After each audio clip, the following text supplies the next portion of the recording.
This is Selma Schimmel for the Group Room in Chicago at the annual AACR meeting. AACR is the American Association for Cancer Research. This is a really important meeting because this is where physicians and researchers gather together and talk about the latest trends and developments in cancer research. And joining us now is Dr. Gad Rennert, Director of the CHS National Cancer Control Center, head of the National Israeli Breast and Colorectal Cancer Detection Programs, Minister of Health and Israel Cancer Association, Chairman of the Department of Community Medicine and Epidemiology, Carmel Medical Center, and B. Rappaport Faculty of Medicine, Technion.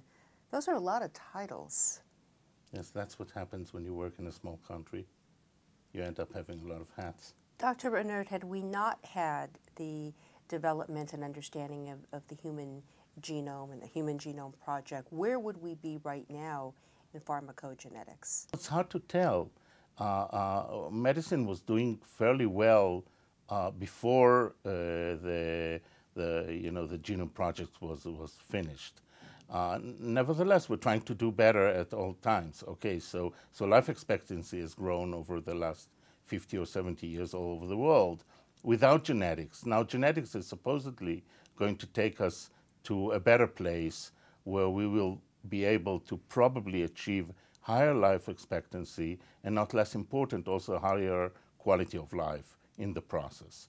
Because when we're talking about personalization, we really want to increase benefits and reduce harms. So there are a lot of quality issues, quality of life issues in the game. It's not only combating a disease or curing people, it's also doing it the right way.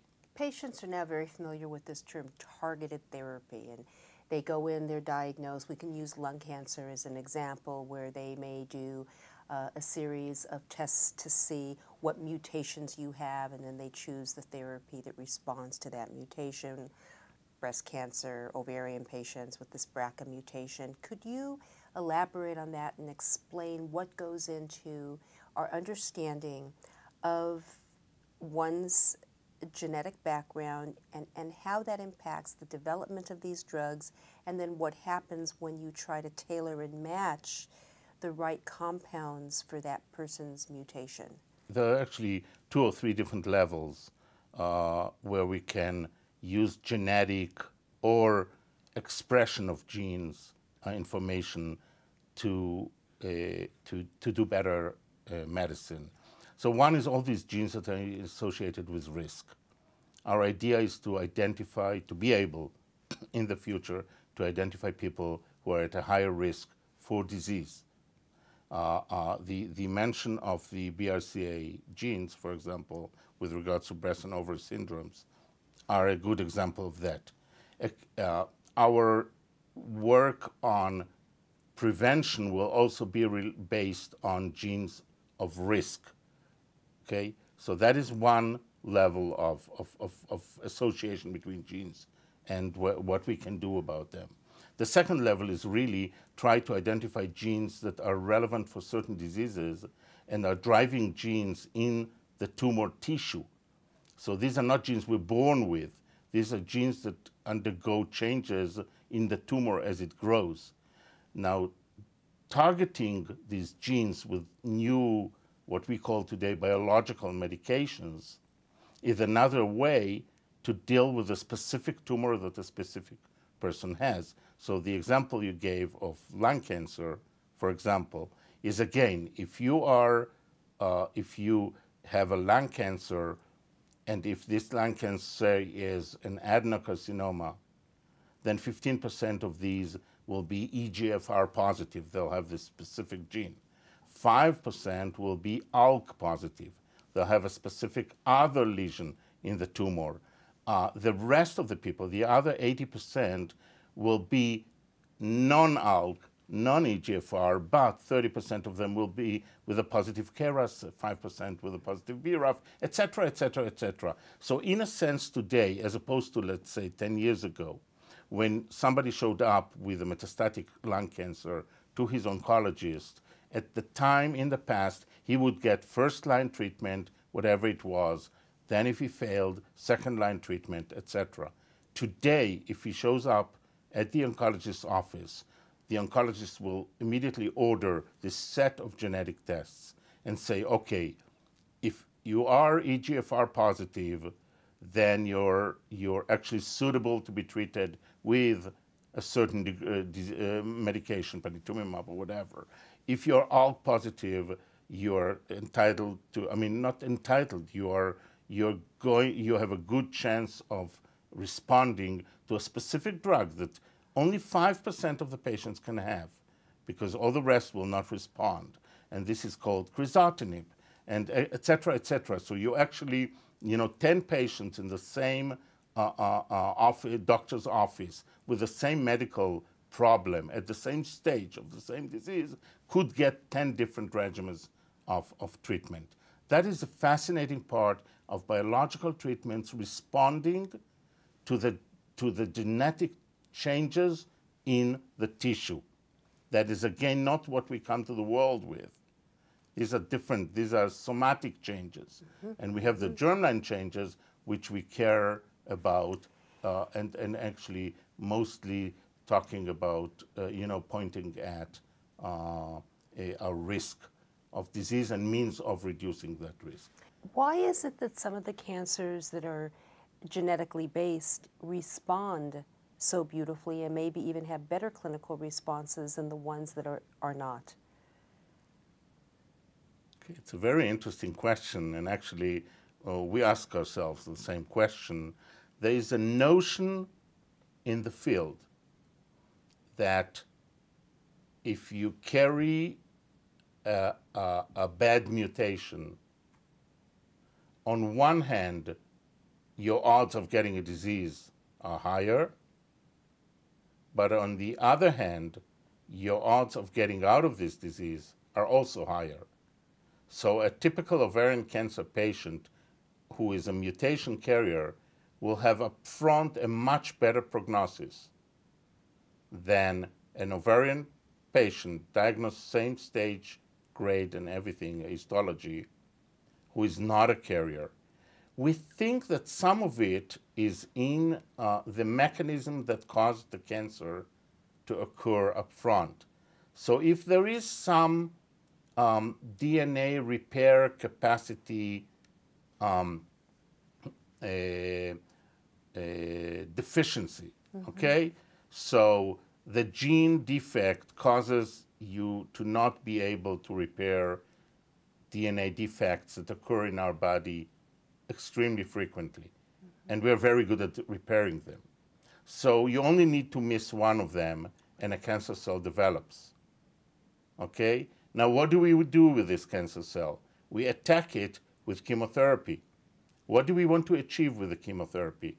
We want the cell to die. How would it die? By his DNA being attacked by chemotherapy. Now, we know already that the person has the lack of ability of repairing the DNA. Drug will come in, damage the cell DNA, and many, many people will fix it, but the people who were to start with a DNA repair defect will not. So the cell will submit itself or produce apoptosis, whatever the term would be, much faster in a genetic case than in a non-genetic case. So we see it in breast, we see it in ovary, we see it in colon. People with Lynch syndrome, which is the most common colon syndrome, familial colon cancer syndrome.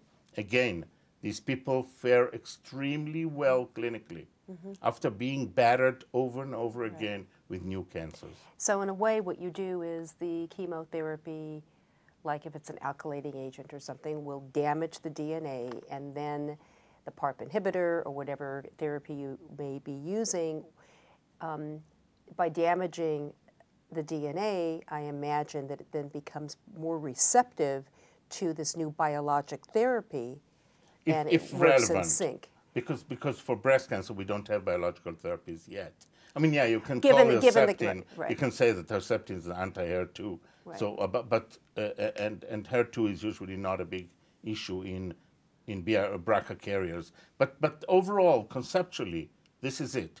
Conceptually, will be will be breaking down all the stories, cancer stories that come to us into smaller and smaller groups, to the degree that maybe at some point we'll be able to say each person is individual and each person will get the recipe that fits this specific person. But then we have to be able to take the tumor specimen and not just look at it under a microscope, but look at it as with molecular pathology to understand the genomic characteristics of an individual tumor. Okay, so that's what we're doing. For example, in my center, I run a national lab in Israel that gets all the tumors from all pathology centers in the country shipped into this molecular lab and actually gives the doctors back a full picture of the genes that we selected to test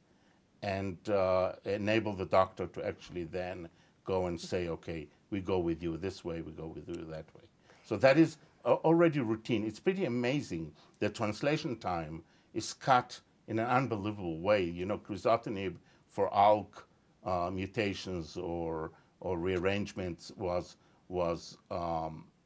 only, I mean, appeared in the New England. I mean, the article to show the effect of the drug showed up in the New England Journal of Medicine, I think, probably not even a year ago.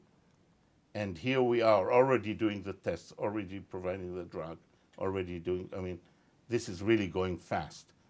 But these are the successes. Right. And of course, in the pipeline, there are hundreds of different products, and all the companies that believe in the world actually striving to find that. What are some of the other cancers that we haven't talked about where you see developments happening on a genomic level that we're beginning to understand and looking at pharmacogenetics for these other cancer types? Well, there's an effort on each and every tumor site today. We definitely sit here and talk about successes.